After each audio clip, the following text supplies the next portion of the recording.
guys, so today I'm going to be doing a how to tame a robo hamster because the theme this week is how-to videos.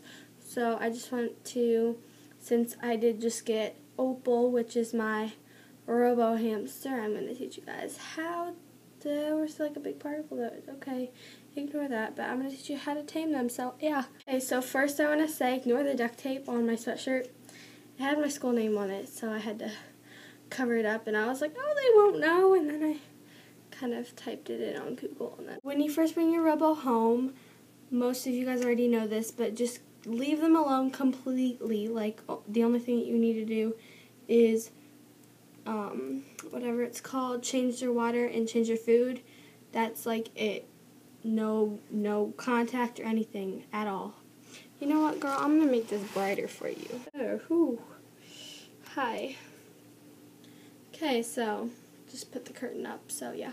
Anyway, so on the first 2 days or more if you want to, but I only did 2, and just change, because they need to get used to their surroundings, they need to get used to the new noises, your voice, obviously. So what you can do, oh, my robo's up. Do you want to go see her?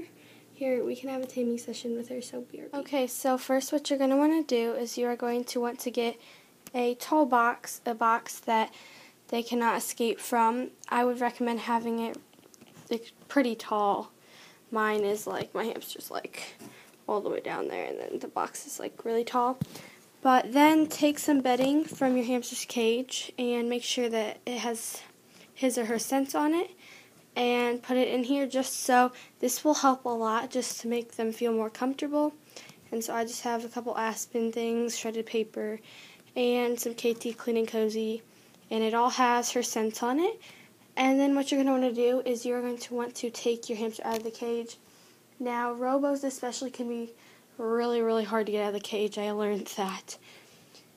And so what you need to do is don't really force them in it, because like traveling them, like following them with like a box around the cage isn't going to want to make them go in it. It's going to make them even more scared. And so just like set a box in their cage or like a mug, and then just take it out when they climb into it. And yeah, I'm not going to show you that because that'll probably put us back a few days, but I will show you what to do and what you're going to want to do. This is my fourth day taming mine, and what you're going to want to do is you're just going to set your hand flat, totally flat.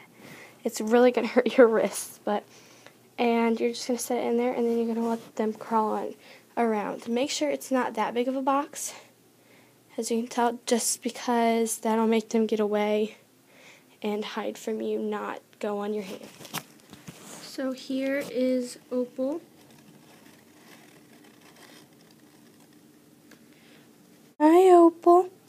So what you're going to want to do is you're just going to want to talk to them nicely, and she will soon, or he or she will just start crawling on your hand. And Opal's kind of scared because I'm normally not like this, so I'm just gonna see. They'll come check out your hand. Sometimes they'll run away. Hey, Opal, how are you, babe? And as you can tell, Opal's doing well. She's walking around. You don't really want them to chill there, and it's good to do it in a darker place just because to make them more comfortable. That's why Opal's kind of freaking out, because we normally do it in a dark place, and this is really bright. So I'm going to stop recording now, and because you kind of get the gist of it. So yeah.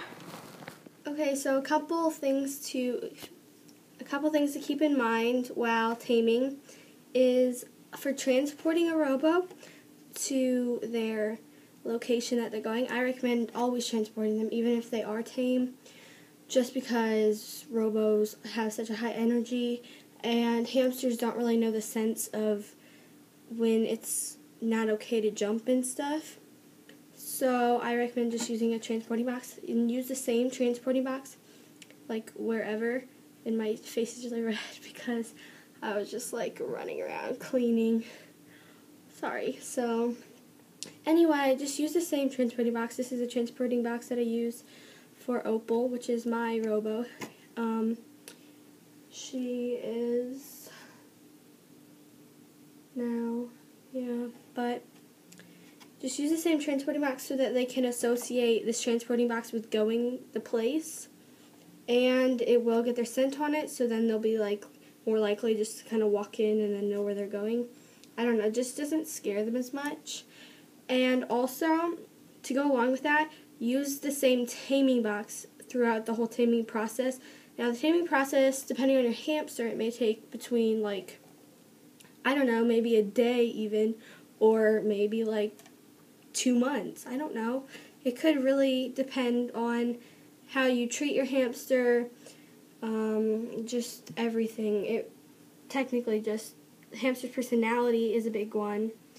And there are even some hamsters that just won't want to be held at all in their lifetime. And even if they are tame and like they are used to your hand, they won't want to be picked up. That's how most Robos are. So that's a thing to keep in mind in the taming process. And when putting, okay, I'll get the box too. Box, and it has, okay, it's all down there, but it has bedding a little bit. Not enough for your hamster to like hide from you, just like a really small amount. I don't know. It's like not even a handful. And just sprinkle that all around. So I can't really show you, but you saw it earlier. That's how it looks. Alright, so when you have your hamster in here, go ahead and go like this and put it inside of the box. And then leave like this much space, maybe not a lot, but just like this much of space between the box and the floor. And then for them to get down to the floor, make them step on to your hand, and then they can jump, or you can even just lower your hand down if you're doing really well in the taming process and they actually kind of starting to trust you. You can do that, but what you're going to want to do is just go like that. And sometimes you kind of need to like tip the box, not like, slide, yeah, hamster. No. What you're going to want to do is you're going to want to like take the box and like if it's been like maybe a minute and they aren't like coming out, just kind of go like this, and then they'll kind of start sniffing, and then most likely they will jump down. If your hamster is an aggressive hamster, which means like biting, and technically all Robos, there will be, well, I'm not going to say all because some Robos do bite, but most Robos do not bite. And if you do have a bitey Robo, I don't really suggest doing the box thing just because, well, because they may bite you. But first of all, the most important thing in taming, if you if you are nervous or scared during the taming process, that won't help. They can sense your nervousness, which sounds really weird, but like if I was like, oh my gosh, like somebody's gonna know about that. They're gonna be like, are you nervous? But like if you're nervous, okay, and then it's gonna be like a hamster comes towards you and you're like, okay, don't come near me.